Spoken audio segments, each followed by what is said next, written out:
I think it's become a norm that prior to the budget, we are always called to present our input into the budget.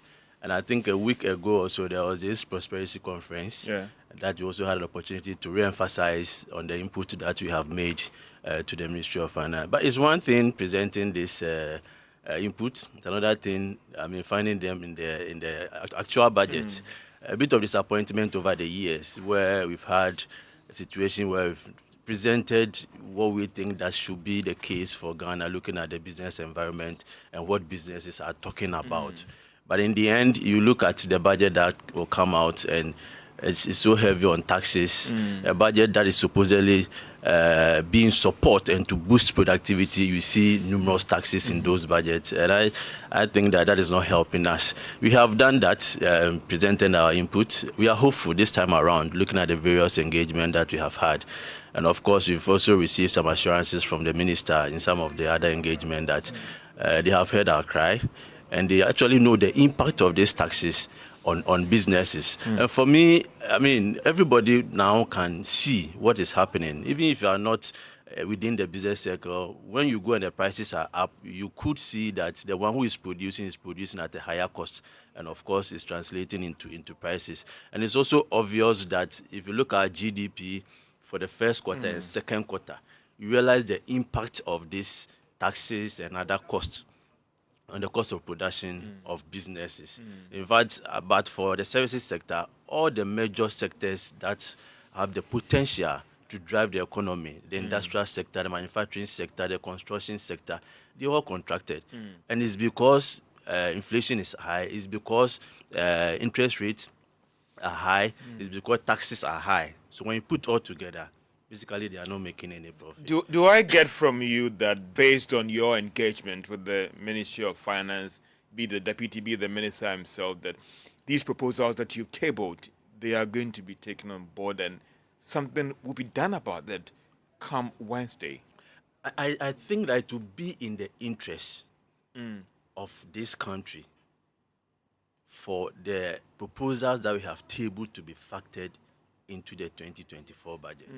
Anything short of that will be disastrous for businesses and for this economy. In fact, when we are presenting a proposal, we looked at other institutions who also look at it from other angles, but we look at it from the point of view of a typical business person, which will require certain environment to be able to be produced at a lower cost and be competitive. So we present our proposals along that line. In fact, the situation that we are going through, I should tell you that IMF will not solve our problem.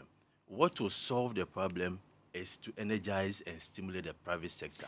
If we're able to do that, we'll come out Then of it the comes to my situation. question about how do we do it. And again, I remember I've asked you this question before, and whether things have changed now, about who is going to fund the expansion or the growth of the economy. At the time that some will say that the international capital market is close to Ghana, other sources of raising revenue internationally has been a challenge, even with our bilaterals. Because of this current negotiations that is going on, it's difficult that we might get anything from them. It looks like raising revenue internally is the way to go. So some will say, now I'll be coming to Professor Gachi to also get his thought on this, that how do we deal with this challenge in funding the growth of the economy, in funding the expansion of the economy? Someone has to take care of this cost. Yes, so I'll look at it from both the revenue side and then the expenditure side. We understand that government needs revenue. We understand the situation we find ourselves, for which reason the government cannot go to the capital market to raise resources.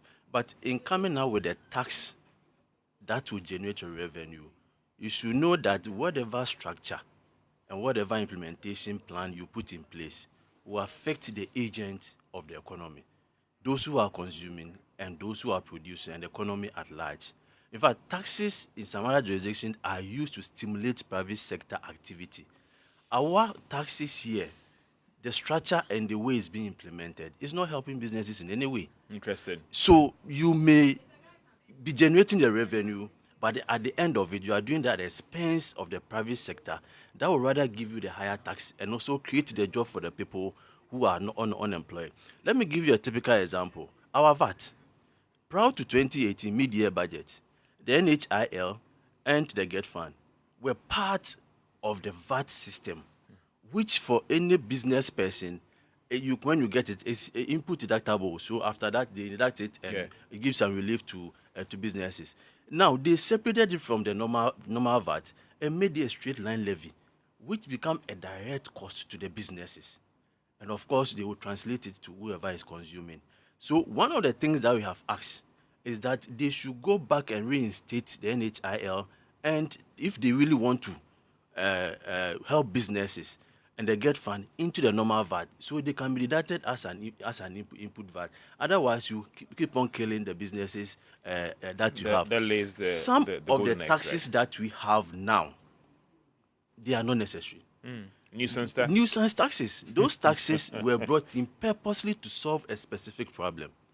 For example, the COVID tax. COVID is way gone, and there is no where in But someone in the will say world that some monies were borrowed and it has to be paid back.